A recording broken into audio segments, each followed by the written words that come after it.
straight wire musky leaders. Let's talk about it.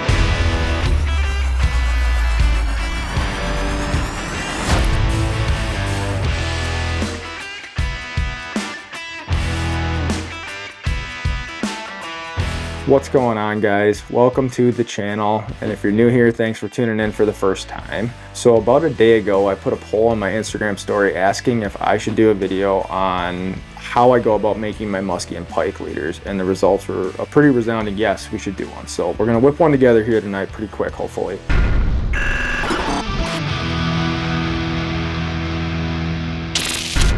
We're gonna touch on a few things. We're gonna touch on the 5 types of leaders, and when I like to use them, why I like to use them, the types of baits I like to use them on. 3 of those leaders I use probably 90% of the time, and we'll touch on that and why.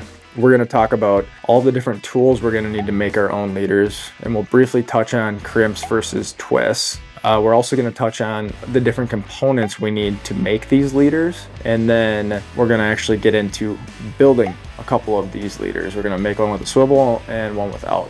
So let's first start with the types of leaders I use and why I like to use them and when I like to use them. So we're going to start with straight wire. So of the 5 types of leaders I like to use, 4 of them are straight wire. And this first one here, this is a 6-inch straight wire leader that has 2 welded rings on it, on both ends of this. And I like to use this leader with baits like the Conklin pedigree. I was just down in Iowa and I used that leader and this bait almost the entire time, and I caught a pile of fish on this exact bait right here. Absolute banger glide baits from Mike. And the reason I use this 6-inch double welded ring leader is if I lay this leader on here, I fold it up, hopefully it'll stay for me here. I hold it up, and what you guys can see is that that leader is basically the length of this bait. 6-inch leader for a 6-inch bait, basically the length of it. And generally speaking with your leaders, what you want to do is match the length of the leader up to the length of the bait. So if you're running a 6-inch glide, 5-inch glide, 7-inch glide, 7-inch crank, something like that, you'd want about a 6-inch leader. The other thing that's super important and why there's no swivel on this is because on a glide bait, as it's working side to side like this, you don't want any extra weight or anything impeding the action of that bait. If you had a swivel, as you go to stall this bait and let it do its belly roll, that leader is going to go like this and it's going to impede that action. You want everything to be very light, very fluid, nothing impeding the action of the bait.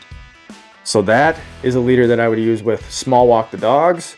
I would use it with glide baits. I'd use it with small crank baits, stuff like that. Anything that's kind of jerk bait by nature. The next leader we'll talk about here is a 6-inch.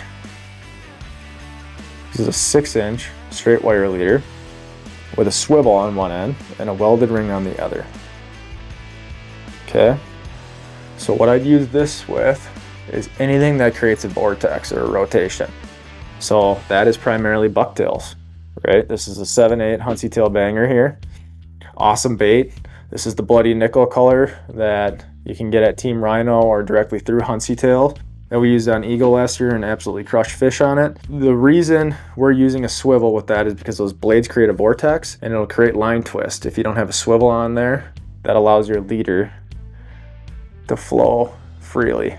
So, swivels with rotating baits is a general rule of thumb. I like 6-inch leaders on my blades because everyone knows blades are the #1 bait to hook fish boat side. They're by far the best bait for catching fish in the figure 8, and the shorter your leader on a bucktail, the closer you can get your bait to the tip of your rod and the more exaggerated and wide you can make your bait away from the boat.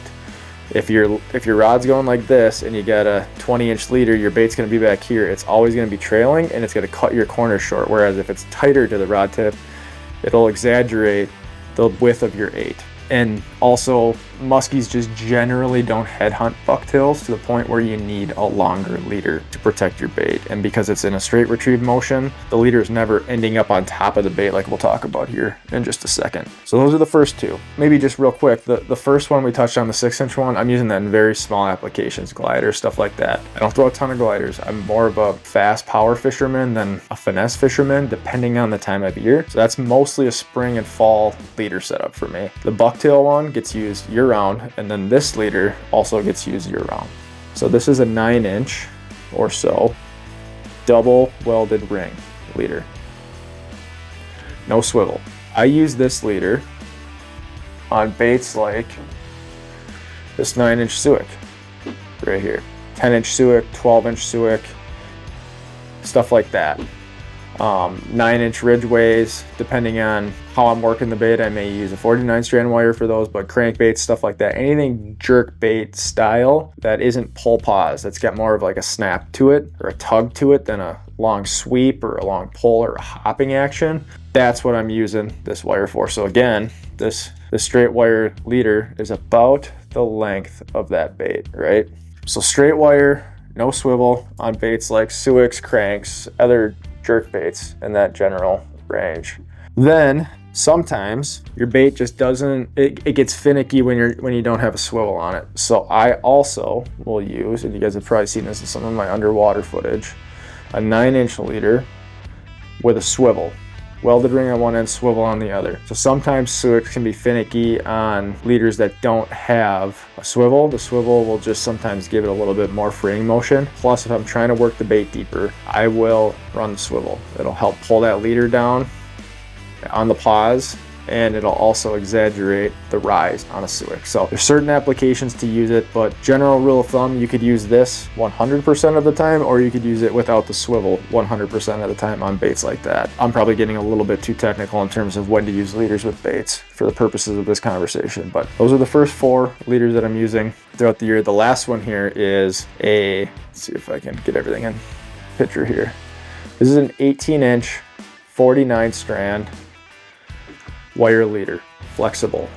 Use this on beavers, rubber baits, pull pause baits, anything where when you're pulling that bait, the bait's gliding and then your leader is ending up on top of it. So if your bait's coming gliding in, do this, pull, right? The bait's gliding, your leader does this over the top of that bait. You want a long leader because those fish will headhunt and they'll grab it. And if you go to set the hook and they've got line instead of leader, they will 100% break you off. Luckily, it's never happened to me, but I've had some close calls when I was running 12-inch or even shorter leaders on rubber baits, and I just won't even chance it anymore. It's a non-negotiable for me, 18-inch 49 strand on all my rubber baits. So those are the 5 types of leaders I like to use throughout the year. Pretty self-explanatory. If you have questions, leave a comment down below. I can help answer. Let's jump into the tools. So we're gonna start off with this baby right here. This is the old-fashioned tape measure, right? Don't need anything fancy. Any old tape measure will do. This one sits in our junk drawer in our kitchen, and we're going to use it for making leaders tonight. So what I like to do is I like to lock it in at like 12 inches. I don't know if that focused or not, and I'll explain why here in just a second. But I lock that baby in at 12 inches. Then we're also going to use, occasionally, depending on need, a needle nose pliers. This is used for subtle tweaks as we need to bend that wire to get it to do exactly what we want. So that is the next tool. Then a pair of bolt cutters, hook cutters, wire cutters, whatever you want to call them. This is a cheap Work Pro brand that I use for tinkering with baits in my shop, around the house. I keep these as backups in the boat to my Nipex. If something were to happen to them on a Canadian trip, I've got backups in the boat. These work fairly good, probably not as good as a Nipex. They're pretty good when they're brand new. As they wear out, they don't maintain their edges long, but they're perfect for just snipping tiny little leader components here. So those are 3 of the 4 tools. The 4th one is a pair of round nose pliers. These are Nipex brand. You probably could buy any brand of these. I just bought Nipex because it was convenient when I was buying some of these other tools. We're gonna use those to bend the wire and tweak the wire. That's it for tools.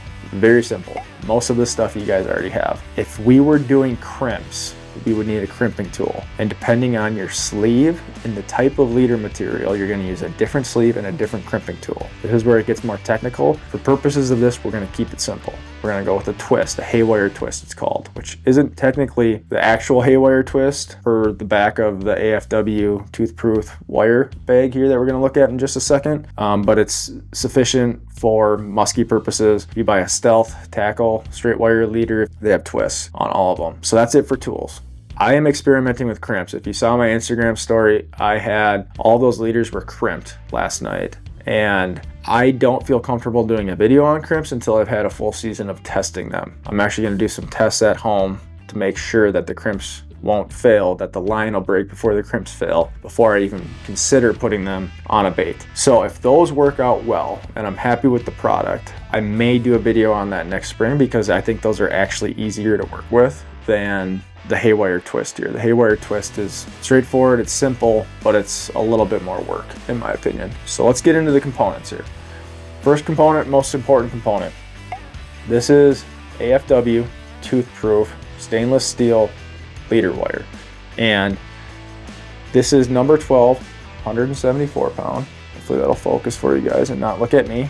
If you buy any straight wire leader from a manufacturer, whether it's Stealth Tackle or whoever, and it's 174 pound, this is what they're running for the most part. Super solid stuff. You can buy it in bulk. It's pretty cheap. The next thing we're going to use, depending on the type of leader, is a number 5 ball bearing swivel. You could probably get by with smaller swivels, but I simply, when I bought mine, I just matched them up to some of the Stealth Tackle and other leaders that I had available, matched up the size. I generally try to buy higher quality versions of these because I don't want the bearing to fail. I don't want the swivel itself to fail. Every single piece that we're gonna do here, whether it's the swivel, the wire, whatever the case may be, any component you're adding to the leader is another mechanical point that can fail. So I try to use the highest quality swivels I could find. So again, number 5, ball bearing swivels. You can buy all this stuff at Thorne Brothers. They have a great selection of leader making and lure making components. And then lastly here, number 5, solid welded rings. I use welded rings. I do not use snaps on my bait. You guys have heard me say that many times in my videos. I don't like snaps. I know of more snap failures in the last year than I know of split ring failures in my entire life. I think this is the most solid connection to your bait possible, and it's the best for the resource. And we're all about resource preservation, conservation, maintaining the populations of muskies that we have, because we know stocking efforts are challenged. So we're gonna use number 5 solid welded rings. Again, pick these up at Thorne Brothers, fairly cheap. So now that we've gone through all of that, I'm gonna move some of these tools to the side here, and we are going to make a leader. And we're gonna start off, we're gonna do a double welded ring leader, so a jerkbait leader. So I'm gonna take 2 welded rings out of this package here, save 1 for our bucktail leader. That will do second. So I've got the tape measure laid out to 12 inches. And what we're gonna do, the reason why the tape measure is important is you could probably get by with having an example leader that you've used in the past here. Problem is when we're doing these Haywire twists, what you need to do is actually leave yourself some extra wire. So what we're gonna do is lay this out and measure out about 2 inches longer than we want our leader to be. So if you're doing a 9-inch leader, you're gonna need 11 inches of wire. So I've got this laid out here on the tape. Snip it. That's where the tape comes in handy. It gives you kind of a precise measurement. This whole process isn't exactly precise. You don't need your leader to be exactly 9 inches. If it's 8 3/4, it's totally fine. If it's 9 1/4, totally fine. Get it in the ballpark, right? Just to match it up to the length of your bait. So now that we've snipped that, what we're gonna do is take our round nose pliers, and we're gonna grab this about 1 inch down from the top. So if that vertical camera will show, bring it over here, show you about 1 inch down. And what I like to do is these round noses are tapered. So you have the bigger tapered end closer to the handle, and you have the smaller towards the end, just like a normal needle nose. I like to have the wire very close to the end, and the reason for that is it will create a smaller loop at the end of your leader, and you want everything to be really stealthy. You want it to be small. You don't want it to get caught on cover or structure, rocks, weeds, etc. You don't want your leader being the reason why your bait is fouled. So get it pretty close to the end, and what we're gonna do is we're gonna wrap the big end around And let me wrap it quick and then I'll show you real quick here. And you want to apply a pretty good amount of pressure on the handle of the pliers so that your wire isn't slipping around on you. You want to apply a pretty good amount of pressure. So we've made our first loop there. Hopefully that'll show okay for you. And now what we're actually going to do is we're going to reposition this. So you basically wrap it around till you're touching the other nose. And we're going to reposition it so that it's off just a little bit. So we repositioned it so we can bend it just slightly more towards that other nose, like this. Okay, so I'm going to bend that pretty good. And you want the pressure you're placing with your thumb to be pretty close to the needle nose or the round nose end that you're wrapping it around. So now it'll look like that.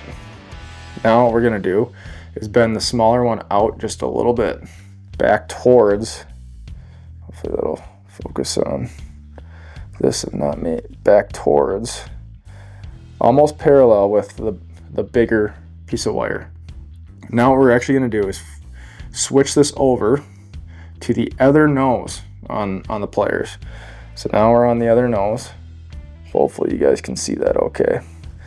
Now that we're on the other nose, we're just going to take the big wire and we're going to bend it out a little bit. So we bent it out just a little bit back against the original nose we were on. Hopefully that's making sense for you guys. But what ends up happening then is you end up with a product like this. Okay? So that's basically a perfect loop. Really happy with that. Now what we're going to do is we're going to take one of our solid welded rings, slide it over the short section until it's hanging down in there. And we're going to take this, grab our needle nose. You could use the round nose for this step too. I like the needle nose because it seems to grab on a little better. What we're going to do is we're going to grab the loop we just made and keep the short end up. And you notice how the big end, the big wire, is not perfectly perpendicular. It's off a little bit. This will allow us to wrap the short end wire very tight to this needle nose and get our haywire twist going. So now what I'm going to do is I'm going to wrap it around here, squeezing down pretty hard on the needle nose. I'm going to wrap that wire around 3 to 4 times. And you want this to be very precise. It's a little hard on the fingers. You want it to be pretty precise and tight to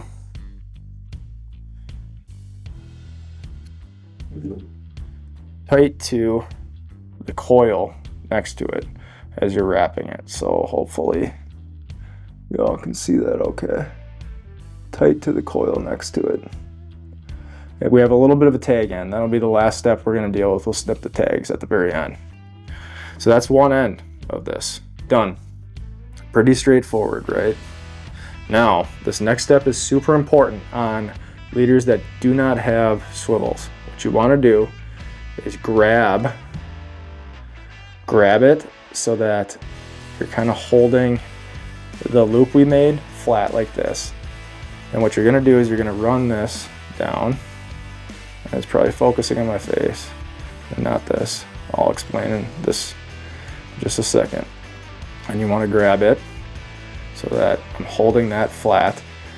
So basically what you want is your round nose pliers to be perpendicular to the loop we made before, because we're going to twist it around. And what should happen then is both of our loops should be perfectly parallel to one another. So I grab this, make sure I'm still good here, leaving about 1 inch, and I'm going to wrap the big end around the nose again like we did last time. Hopefully you can see that. Then I'm going to reposition it again so we can bend it just slightly more. So I repositioned it. I'm going to bend it down towards the round nose section of the plier that we're not wrapping currently. Okay, and remember, now we're going to take the small end, bend it back just slightly towards the big end, just ever so slightly. What we're doing there is we're creating that kind of second bend in the loop. Then we're switching, and then see, sometimes this is what happens is you get a little squirrely and then you bend it so that you got this like ski loop effect going on. What I like to do then, that's when I take the needle nose and I just kind of straighten it out. Get everything straightened out a little bit. Now we're switching the nose, and we're going to bend the big section back towards the original one that we were working with. And sometimes you gotta play with this a little bit. I am not an expert at this by any means. Just a guy who's trying to learn how to save a buck or two in this crazy expensive sport. Okay, there we go. Pretty good again. Now when we pull these wires tight together and wrap it, we should have just about a perfect loop on here. So don't forget to grab your welded ring. So I'm dropping the leader, slide it over the short section again, let it hang down. Grab the loop with the needle nose. Not super thrilled with my loop here. The pressure of the camera's getting to me. We're gonna wrap a small section around the big section. 3 to 4 times. And again, not super thrilled with my performance here, but it should work just fine. Not the best loop I've ever done. Pressure of the camera got to me, but it's basically perfectly horizontal with this one, which will allow everything to kind of line up really good. Okay, so the last step here is to trim your tags. So I'm just trimming the leftover section from when we wrapped everything real quick. You want to be careful as you're cutting that as close to the wire shaft as possible, that you're not cutting the wire shaft itself. So there. First leader, done. Pretty simple. Took a little bit longer because we're filming it, and it actually should take in real life. You should be able to pump through quite a few of these in the spring when you got nothing better to do as you're prepping for the season. So now we're gonna make our bucktail leader. So what we're gonna do is we're gonna take our wire again. It's a little squirrely on you. For making a 6-inch leader, we're gonna need 8 inches of wire or so. Again, doesn't have to be super precise. Cut 8 inches of wire. We'll move this off to the side. We're gonna start by grabbing the needed components. So we got our welded ring, and we got our swivel, and we're gonna wrap this again. So we're taking it 1 inch down or so. Wrap the big end around, applying good pressure on the handle of the round nose pliers, like so. And then we're going to reposition it slightly, like so. I'm going to wrap this a little bit more, like so. Okay. And we're going to bend back. Bend back the short section. We're going to reposition so that short section is almost parallel with the big section, and that's created kind of that second bend in there. And then we're going to switch teeth on here, or noses on here, and we're going to bend the big section back. That. Okay, so I'll take it off. That's what it looks like. Okay, so then as you can see here, when we pull these together, it creates a really nice tight loop.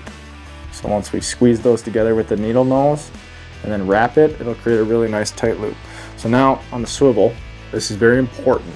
The swivel is designed, if you've ever looked at one of these, it's designed where it has an outer housing and then the inner shaft that goes up to the bearing. And I don't know if you guys will be able to see that very well on here.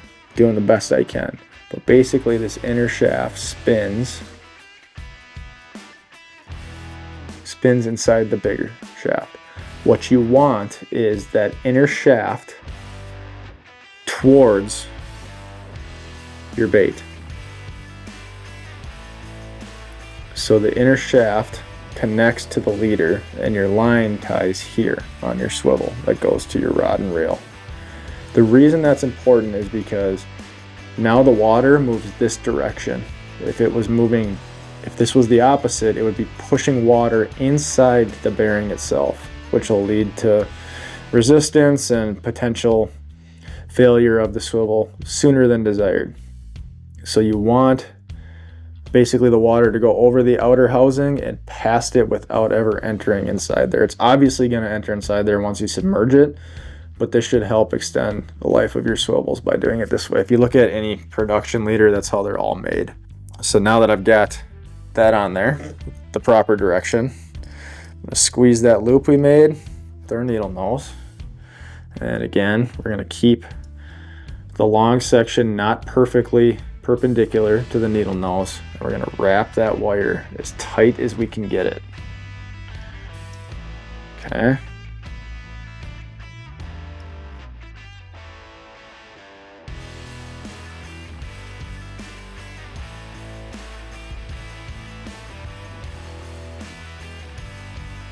Just like that.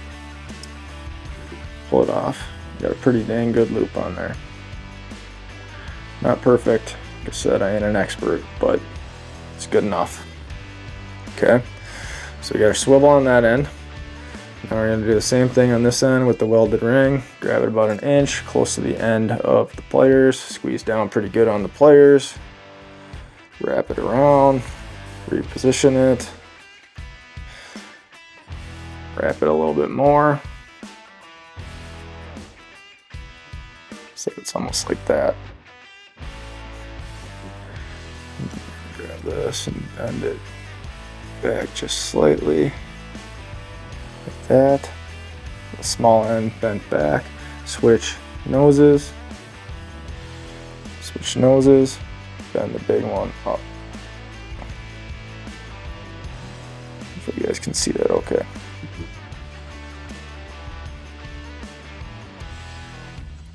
Okay, slide our welded ring on there.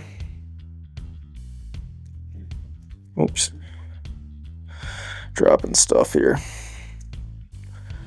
The pressure of the video. Okay, again, squeezing the loop we made. We're gonna wrap this baby.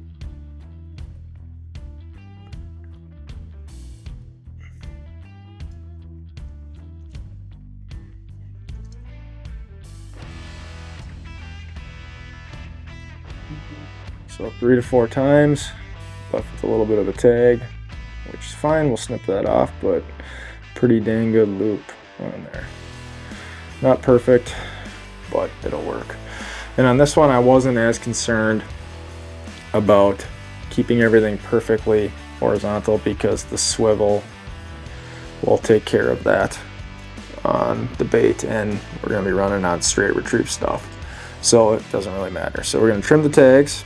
And just like that, we got 2 leaders done and ready for the season.